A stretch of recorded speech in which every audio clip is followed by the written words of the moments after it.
Ito ang balita ngayon, viral ngayon sa mundo ng social media. Ang di umano'y balitang dating Senate President Tito Soto tila pumutok na sa galit at harap-harapang sinagot ang Kongreso.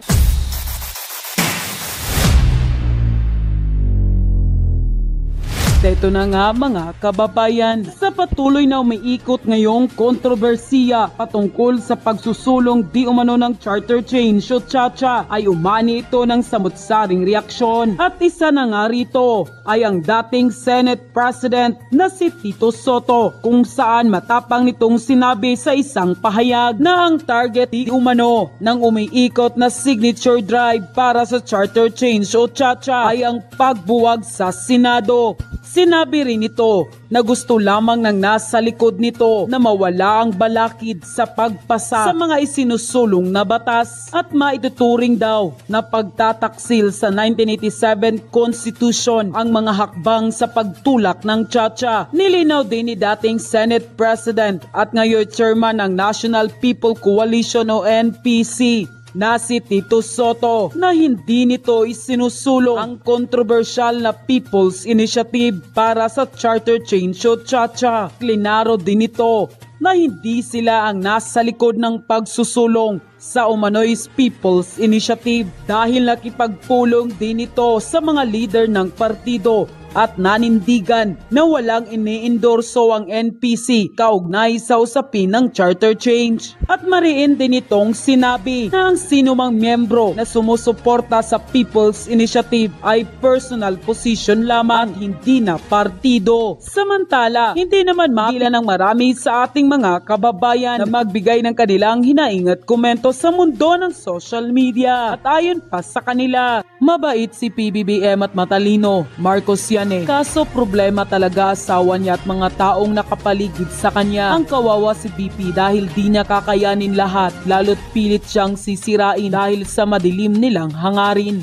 Bakit na lang kasi hindi palitan ni Marcos si Romualdez? Yun lang naman ang solusyon dyan. Wala kasi, habang tumatagal, nagkakagulo na. Huwag niya nang patagalin pa. Kapag nagkagulo na ng malala, wala nang iba dapat sisihin, kundi siya lang, si Marcos. Sana mapansin niya yung solusyon para sa nakakarami. Diyan mo din makikita kung sino ang mga congressman, ang mga magbabago na naman ng isip. Bakit po kasi Pangulo, di nyo patanggalin ang mga panggulo sa gobyerno? Kaunting tikas naman po para sa taong bayan. Bakit mas nakikialam ang pinsan nyo kaysa sa inyo? Patalsikin na yan, wala nang ginawa yan kundi manggulo. Kita nyo po yan eh, kaya lang ang bagal nyo pong magpasya. Dinudungisan na ang pagkatao nyo ng pinsan nyo, pero nanahimik lang po kayo. Ang tingin niya sa sarili niya, siya ang Pangulo. Ano ba yan? Kayo ang ibinoto namin, hindi ang pinsan nyo. Simula nang naupo kayo, hulo na ang ginagawa niyan. Pare-pareho lang tayong tao aba. Mula nang makabalik ang Marcos sa gobyerno, gumulo na ang sitwasyon ng bansa. Grabe na ang mga kasamaan ng nangyayari. Salita lang yan, magkasabwat yan sila. Mga drama lang yan, basta sinungaling. Lahat ng kasamaan kayang gawin.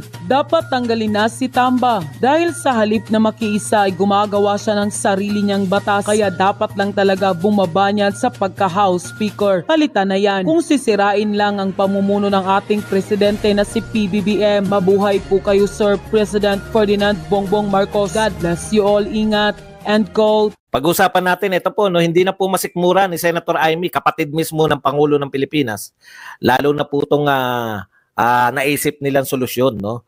Solusyon po dito sa mataas na presyo ng bigas. Magugulat po kayo. Ako nagulat din eh. Sabi ko, nagulat. Ayan po, no? Sabi po ni Senator Amy, hindi ko naman na masikmura ito. Hindi na raw po niya masikmura. Pag-usapan din po natin, may nadampot po tayo rito. Actually, nakikita po natin, kaya lang maganto itong ginawa ng taga-TikTok. Pinagsama-sama niya yung lahat ng problema sa ekonomiya ng ating bansa, no, sa isang TikTok. Kaya maganda po, isahan na lang. Kasi nakita ko na rin karamihan diyan, pero kalat-kalat eh, no. Yan po, no. Ang katotohanan, ang realidad, kahit na po anong sabihin ng gobyerno, hindi po mapapasubalian to eh. Nasa dyaryo po to eh. Hindi naman po to sa mga vlogger lang galing, no. Mismong sa mga dyaryo, no. Na lagapak po ang ekonomiya natin ngayon. Wag na po tayong magbulahan. Pero imbis po na yung mga matataas na tao ng pamahalaan nakatutok, no? All of government approach, paano malulutas itong masuliranin na to. Meron po silang tinutukan. All of government approach para siraan po ang mga Duterte. Nakasalang po at madadagdagan pa yung mga gusto nilang isalang na mga investigasyon laban kay dating Pangulong Duterte. Ano pa ba? Fake news po, no? Kinumpirma po ng PNP, police. Kakasuhan na ng kung sino-sino. Pero po pag sinolid de Castro, ni sorry, walang pakialam eh. Alam niyo yun? Ibang klase po talaga yung lipunan natin. Pero sabihin niyo po na vlogger po magsalita niyan, may kaso na. Pero pag sinolid de Castro na patunayan na nagbalita ng fake news, ewan ko, nagsorry na ba? Humingi na ba ng paumanhin? Okay. Pag-usapan natin. No? Ito po, real talk po to ngayon. Bago natin to si Senator Amy. Hindi ko alam kung ano unahin ko. Daming balitang nakakarindi. Ito po, may TikTok po rito na current state po ng economy, Philippine economy ay lagapak, no? Ito po yung mga sinabi niyang mga dahilan. Patunay, sinamarize niya. Sabi niya, isa-summarize niya. Una, bagsak ang stock market, no? Ito po ang isa sa pinakamababang narating ng ating stock market. Ikalawa, ito po, yung mga target po natin na growth rate target ng Pilipinas ay binago na po ng gobyerno. So ibig sabihin, hindi na po natin maabot.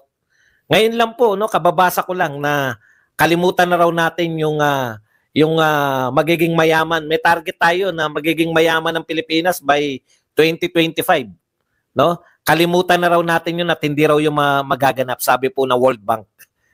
Okay? Tapos ito pa po, yan po yung target po natin. Lahat po ng target natin sa pag-unlad, binaba na po natin yan. Target pa lang ibig sabihin hindi talaga na matutupad kasi target pa lang binabaan na natin eh. Okay. Philippine, ano yan?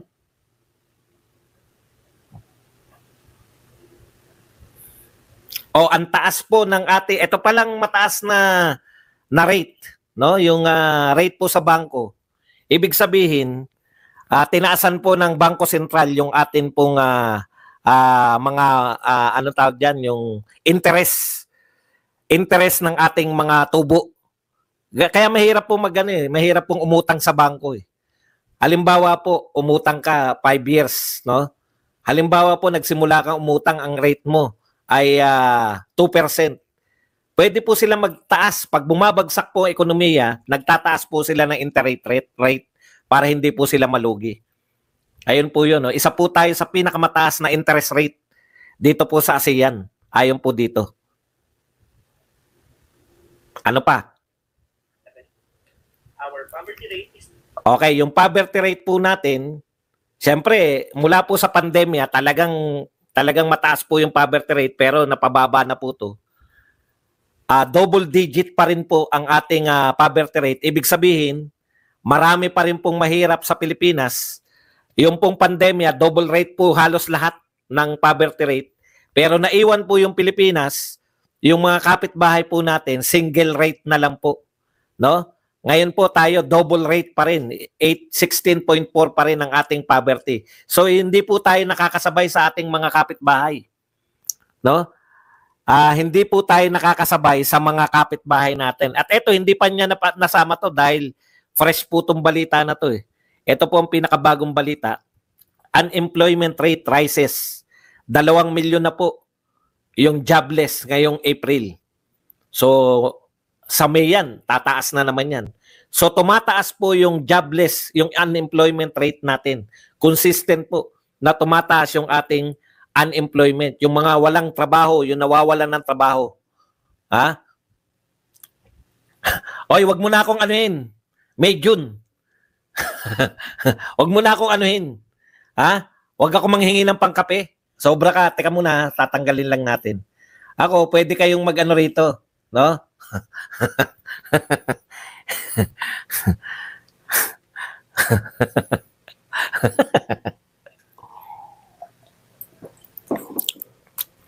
Okay, wag natin pasilin. Unemployment po, na dadagdagan po buwan-buwan yung nawawalan ng trabaho. Yan po, no? Tuloy pa natin. Kasi hindi nakasama yung unemployment rate sa mga sinabi niya. Ituloy pa natin tong sinabi nitong tao na to. Ang galing din, magaling siya eh. Highest tayo sa ASEAN sa poverty rate. Isa tayo sa highest. Okay, may outflow po tayo. May outflow ng mga foreign investment. Imbes po na pumasok, sabi niya nga, nitong taga-TikTok na to, no, buwan-buwan po, malalaki po ang lumalabas. Ito po, $312 million ang lumabas ngayon sa Pilipinas. No? Ito po yung sa mga stock market to eh. Bagsak po yung stock market, nilalabas nila mga pera nila. No? Lalong babagsak yung stock market. Pinaliwanag po yan ng sinusubaybayan kong stock market. Kaya bagsak ang stock market ng Pilipinas kasi umaasa tayo sa pagpasok ng hot money po tawag yan eh. Mula po sa ibang bansa, mula po sa labas. Kasi pag dito lang sa Pilipinas ang aasahan natin, walang pag-unlad yung stock market. Kaya lugi po yung nag-i-stock market ngayon sa Pilipinas. Samantalang in contrast, kung kayo po ay naka-US stock market, ang tataas po ngayon. No? Pasok na pasok kayo sa banga. Kung hindi lang ako. Ito po yung pinakamatinding data, yung tinatawag nating foreign direct investment. Foreign direct investment. Ito po yung malalaking kumpanya, lalo na po nakabase sa US, nakakampi natin na tayo lang po yung sa Southeast Asia, tayo lang po yung tumanggap ng kanilang mga EDCA sites, na tayo po yung matatawag, hindi nga tayo matatawag lang na kaibigan, eh, no? Tuta nga ang tawag sa atin, di ba?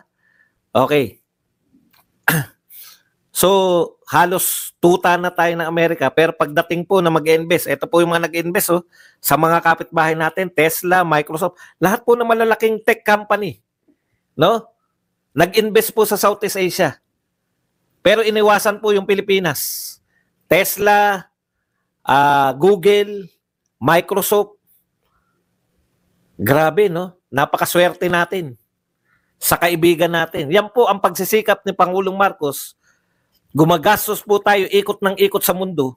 Bakit hindi pa rin tayo nakakakuha ng investment?